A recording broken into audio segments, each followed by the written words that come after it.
Hola a todos, mi nombre es Adrián Delgadillo Cesena y en este video hablaremos de todo lo aprendido en el segundo parcial de la clase de estructuras, impartida en la Universidad Autónoma de Ciudad Juárez por el Dr. Delfino Cornejo Monroy.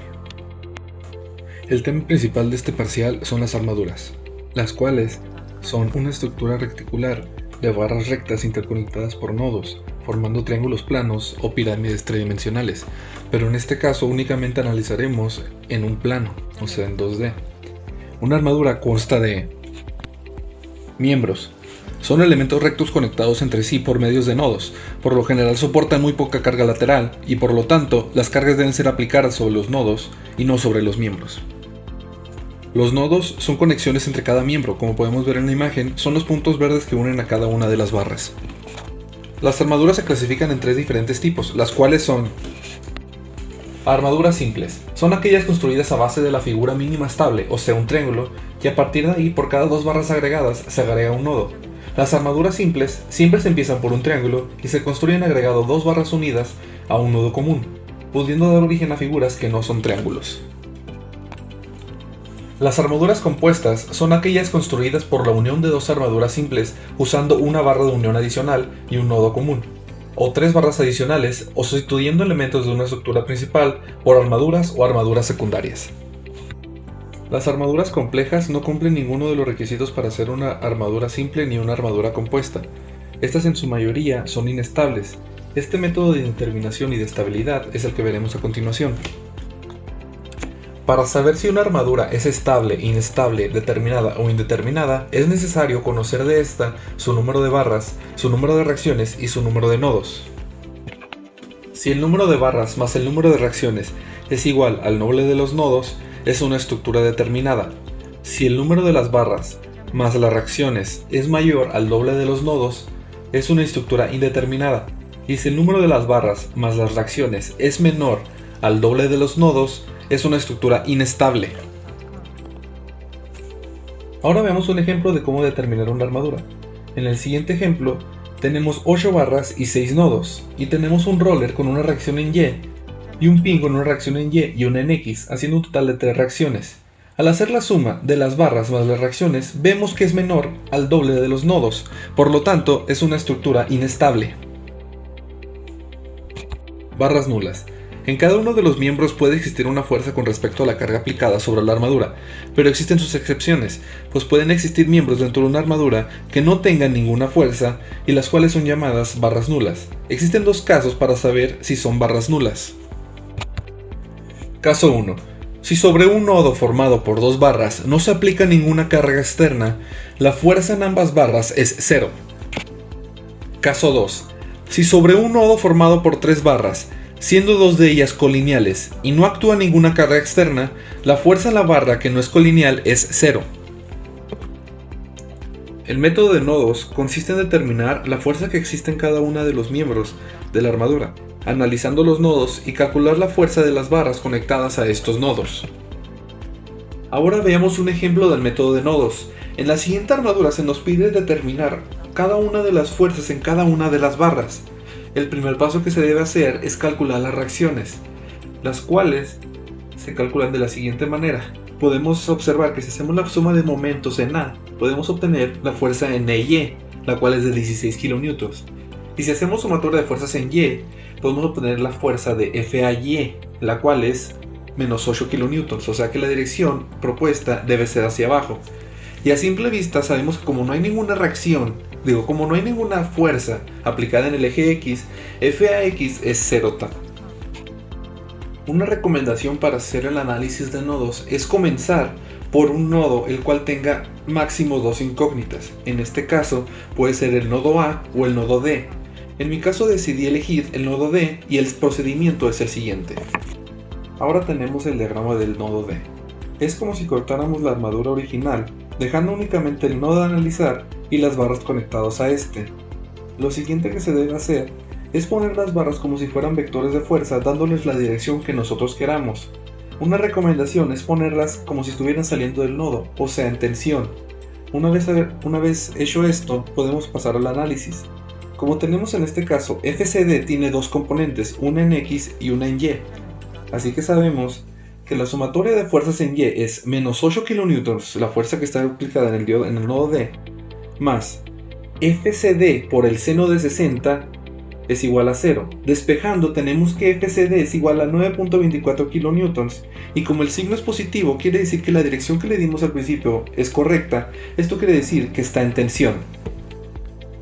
Ahora que conocemos el valor de FCD, el cual es 9.24 kN, podemos conocer su componente en X, la cual se obtiene multiplicando 9.24 kN por el coseno de 60. Una vez obteniendo esta componente en X, podemos hacer una sumatoria de fuerzas en X para determinar FDE. La fórmula sería menos FDE menos FCD por el coseno de 60 igual a 0. El resultado que obtenemos es menos 4.62 kN, y como el signo es negativo, quiere decir que la fuerza que otorgamos al principio es incorrecta y debe ir hacia el otro lado, o sea, entrando al nodo, lo cual hace que la fuerza esté en compresión. Ahora analizaremos el nodo C. Como habíamos dicho anteriormente, ponemos todas las direcciones de las fuerzas en tensión, y también cabe recalcar que cuando analizamos el nodo D, la fuerza que obtuvimos de D a C es la misma que existe de C a D, por lo tanto nomás tenemos dos incógnitas. Ahora, descomponiendo FCE y FCD podemos hacer una sumatoria de fuerzas en Y, teniendo así la fórmula de menos FCE por el seno de 60 menos 9.24, que es el valor de FCD, por el seno de 60 es igual a 0. Despejando tenemos que FCE es igual a menos 9.24 kN, y como el signo es negativo, la dirección cambia y hace que la fuerza esté en compresión. Ahora hacemos una sumatoria de fuerzas en X para obtener el valor de FCB. La fórmula nos queda menos FCB más 2 por 9.24 por el coseno de 60 igual a 0. En este caso es 2 por 9.24 coseno de 60 porque FCD y FCE tienen el mismo valor.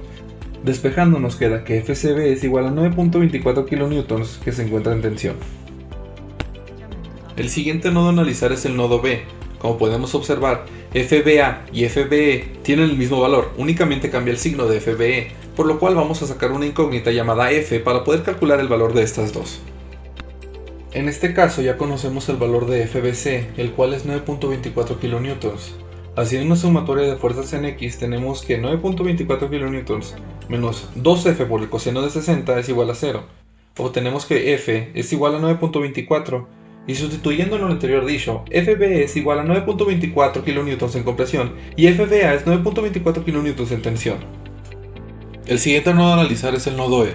Ya conocemos la mayoría de las fuerzas que actúan sobre este nodo, a excepción de FEA, por lo cual podemos obtenerla con la sumatoria de fuerzas en X, que es 9.24 por el coseno de 60 menos 9.24 por el coseno de 60, los cuales se eliminan, dejándonos únicamente con menos 4.62 kN más FEA igual a 0.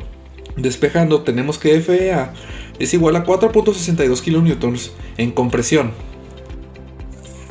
Ahora sí ya tenemos el valor de cada una de las fuerzas de los miembros y sabemos si están en tensión y en compresión, lo cual es importante a la hora del análisis de una armadura. El método de secciones se usa para determinar las cargas que actúan dentro de un cuerpo, al igual que en el método de nodos. La diferencia es que en el método de nodos es más eficiente cuando se debe determinar las fuerzas en todos los elementos de una armadura. Sin embargo, si solo se desea encontrar la fuerza de un elemento o en un número muy reducido de elementos, el método de secciones es el más eficiente. Ahora veamos un ejemplo de una armadura en la cual nos piden encontrar la fuerza en GF, CD y CG. Como podemos observar, del lado derecho se encuentran estas tres barras que se desean calcular, por lo cual es únicamente necesario calcular la reacción que se encuentra en E, la cual se obtiene haciendo una suma de momentos en A y obteniendo el valor de EY, el cual es de 9.5 kN. Además podemos observar en la armadura que GC es igual a 0, debido a que BC y CD son barras colineales, y aquí se aplica el caso 2, en la cual nos dice que si dos barras son colineales, la tercera es una barra 0. Así obtenemos el valor de GC igual a 0 y la primera barra del problema. El siguiente paso es seccionar la armadura, realizando un corte que atraviesa las barras que se desean conocer. En este caso, el corte atraviesa la barra GF y la barra CD, y se analiza el lado que nos convenga más a la hora de hacer un análisis más simple y unos cálculos más sencillos. En este caso se decidió analizar el lado derecho del corte, y al igual que en el método de nodos, es una recomendación poner las fuerzas de las barras que se desean conocer como si estuvieran en tensión y hacer los cálculos más sencillos. El siguiente paso es calcular la fuerza en la barra CD, haciendo una suma de momentos en el punto G, el cual no se encuentra en este diagrama, pero para el análisis está permitido simular que todavía está presente. Nos queda así que la suma de momentos en G es igual a CD por 3 metros, más 5 kN por 2 metros, más 2 kN por 4 metros, menos 9.5 kN por 4 metros igual a 0. Y despejando tenemos que el valor de CD es igual a 6.67 kN y el valor positivo nos indica que la barra está en tensión. Por último, debemos calcular la fuerza en GF, haciendo una suma de momentos en el punto D y calculando las componentes de GF que genera momentos sobre el punto D. Y nos queda la fórmula, menos 9.5 kN por 2 metros, más 2 kN por 2 metros, menos GF por el coseno de 36.87 por 1.5 metros igual a 0. Despejando nos queda que GF es menos 12.5 kN, y el signo negativo indica que la fuerza está en compresión. Y ahora sí, ya tenemos el valor de la fuerza de cada una de las barras que nos pidió el problema. Eso fue todo de mi parte, gracias por su atención y nos vemos en el siguiente video.